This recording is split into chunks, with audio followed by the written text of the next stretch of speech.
Orale! Bienvenidos and welcome to the Familia FFB podcast. This is your host, Jorge Martin Familia. We're here to do a little special show, a little snippet. But first, please make sure when you go to Familia FFB on YouTube, give us a like and subscribe. Little thumbs up. Really appreciate it. Also, want to make sure when you go to underdogfantasy.com, play best ball. I'm going to get you your first $100. I'm going to match you your first $100 when you use the promo code Familia23, Familia 23. If you do it in Spanish, you're going to keep drafting. There's best ball tournaments from $3 all the way, just big denominations. You can play Best Ball Mania 2. There's already been one puppy. There's going to be more coming. Make sure you use Familia 23 when you get that promo code. Right now, I wanted to do a little extra snippet, a little bonus coverage from the show that we had with Andrew Cooper. Enjoy. Salud. So I want to talk some tight end strategy. You are el hombre when it comes to tight ends. So last night, when we did that live stream, in your honor, I took Kelce at number 5 because I wanted to get. But you know what? That's kind of been the way I've been looking at things a lot this year. Is you go Kelce early, or I'm just waiting for like rounds 8 to 10. And then I'm just loading up on guys because I want to go elite quarterback early. But can you talk me into some of the guys in between, like Kelce and Evan Ingram, David Njoku, and Pat Freiermuth?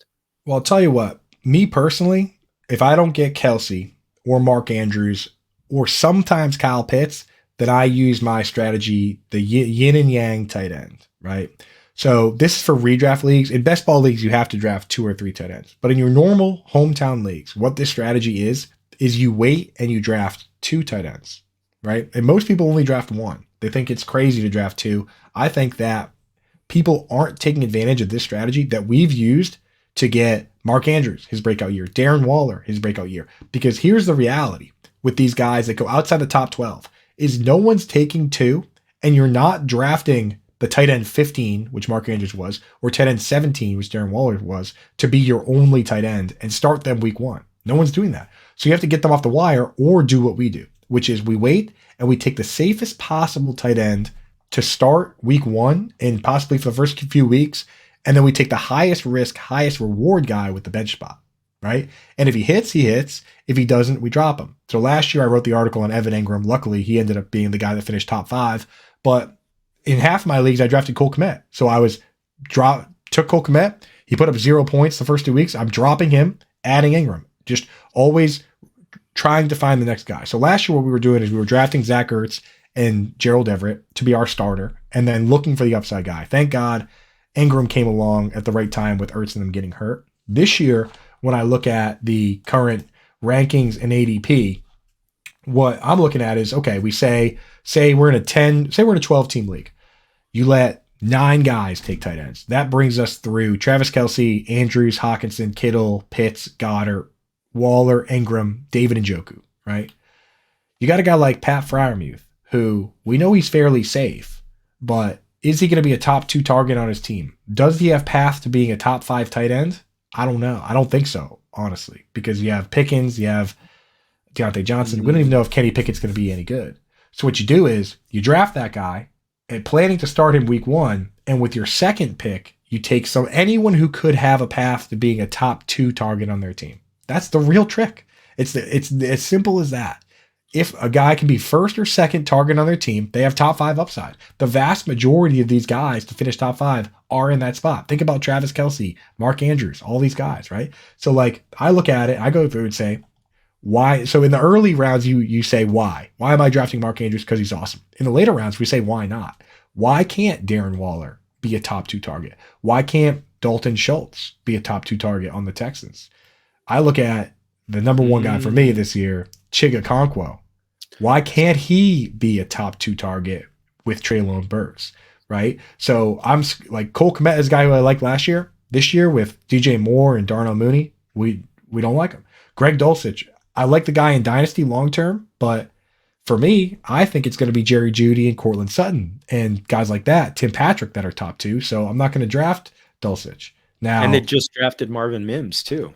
Exactly, right? And they They brought in Adam Trotman and Chris Manhertz. They're going to use a fullback. It's that team is going to be very complicated, but that's another discussion. But we can go through this whole list, and I'll ask you whether you think they could be a top 2 target on their team, right? So a guy like Evan Ingram now, who I liked last year, I'm a little worried. What do you think? Yeah, because they added Calvin Ridley. So why is he going so early, right? Yeah, because people are drafting last year's stats. And, They're they remember that monster week that he had where he scored like 30 points. Bingo. How about Dalton Kincaid as a rookie? I mean, how do you I like him. I like the idea of him being a slot guy, but you mentioned, is he going to be the top two targets? You obviously Diggs is an alpha, and then Gabe Davis, they're talking about him being healthy this year.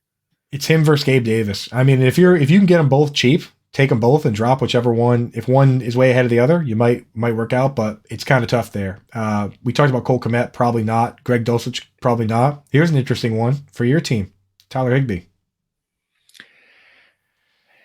It's not crazy. It's you know what? I've been grabbing Higbee late all over the place because I mean, I think he's like around number ADP number 150 on Underdog, and so. Dude, I'm looking at the Underdog ADP right now, and he's exactly 150. You are plugged in, my man. That's impressive. Exactly 150. I'm looking at it right now. It's updated since yesterday. He's still 150. You're in there, man. Here's one: Irv Smith Jr. Man, no chance, right? It's hard to with T. Higgins and Chase. I can't take him. So I see people saying, and they're just doing the very simple analysis in their mind where they're like, Joe Burrow's good, so Irv Smith will be good.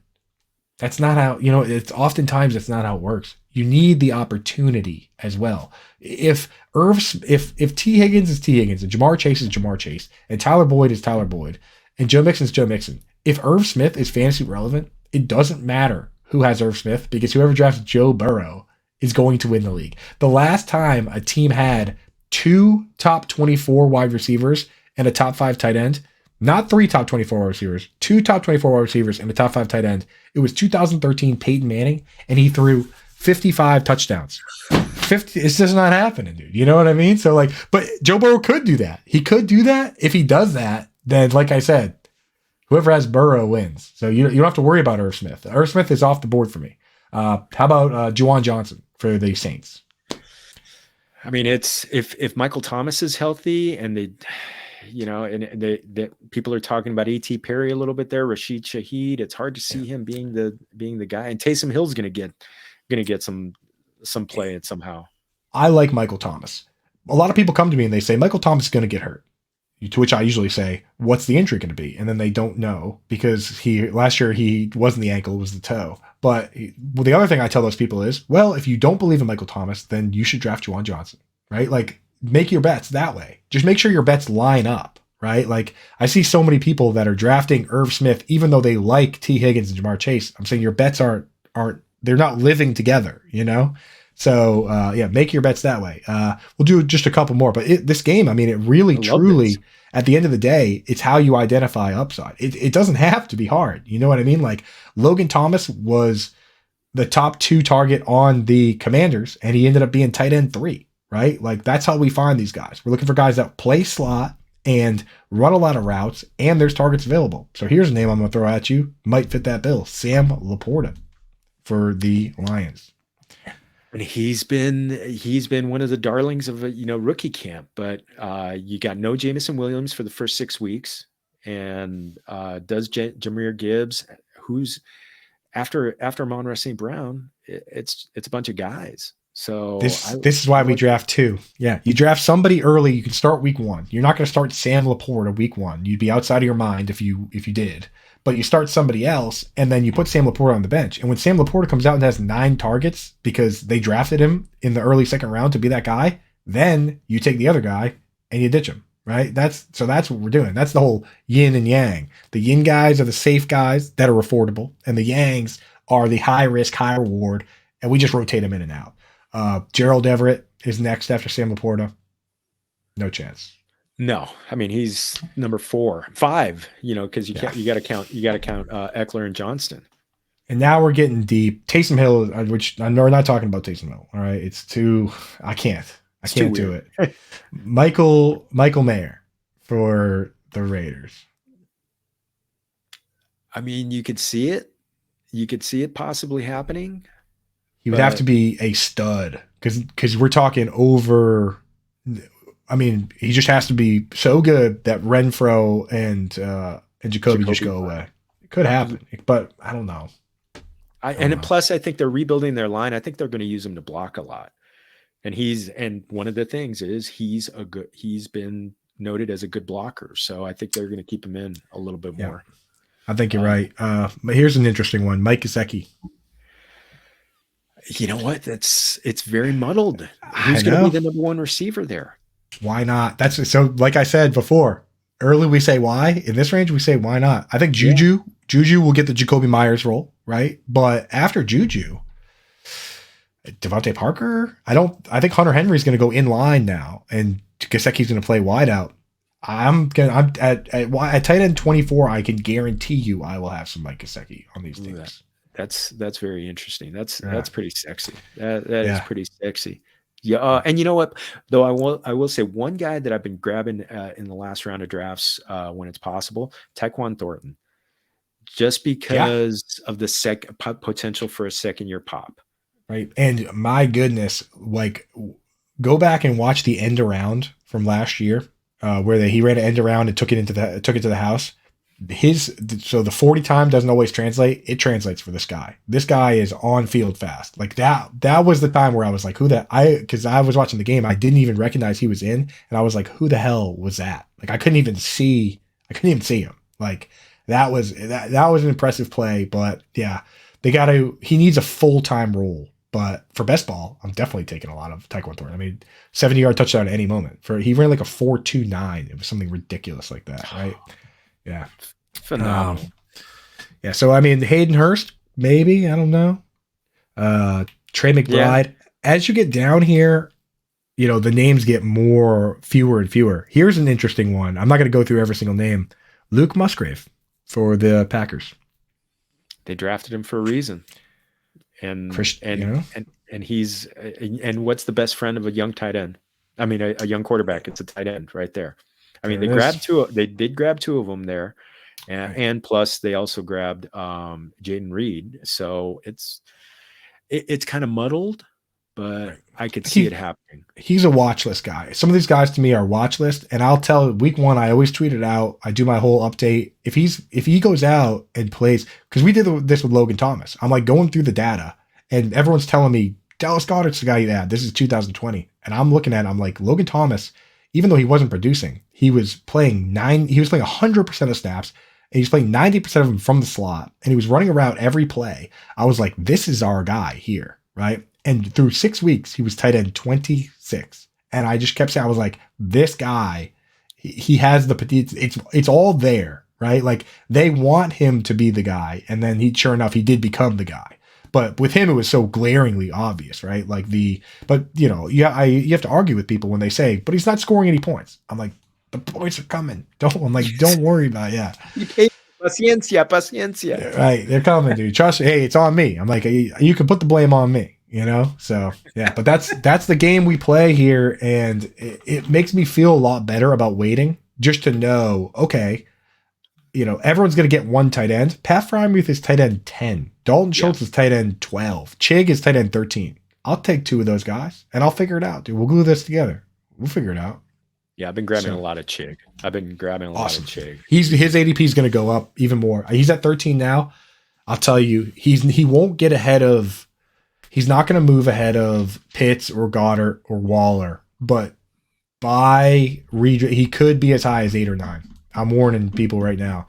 Now's the time to get him in underdog because I know how these hype trains move, man. I'm the one driving it. So we're going to ADP 9, 8. I can guarantee you. Going to 9 instead of going to 11. I don't want him. I don't want him to go that high. I want to get him for cheap, but I got to get the word out there. You know what I mean? So way she goes. Man. But yeah, that's the tight end strategy, my man. You asked for the. I'm glad we got to run through this because I haven't done that on any show yet. So it's fun to go through and say, hey, Why not? You know, a lot of these guys, the answer is going to be because he sucks, or because, you know, because like with Luke Musgrave, what if Jaden Reed's awesome, right? And then there's Right. Christian Watson, and then we get the answer that way. But with like some of these guys, like Evan Engram, we sat there and said, well, it's Evan Engram versus Zay Jones. I kind of like the odds there, right? And then it turned out that it worked out pretty well. So It was yeah, both of them. right. They both did pretty good. Yeah. Those are the questions we have to ask ourselves, and it's kind of the cheat code, right? Top 2 target. Start thinking about it now, folks.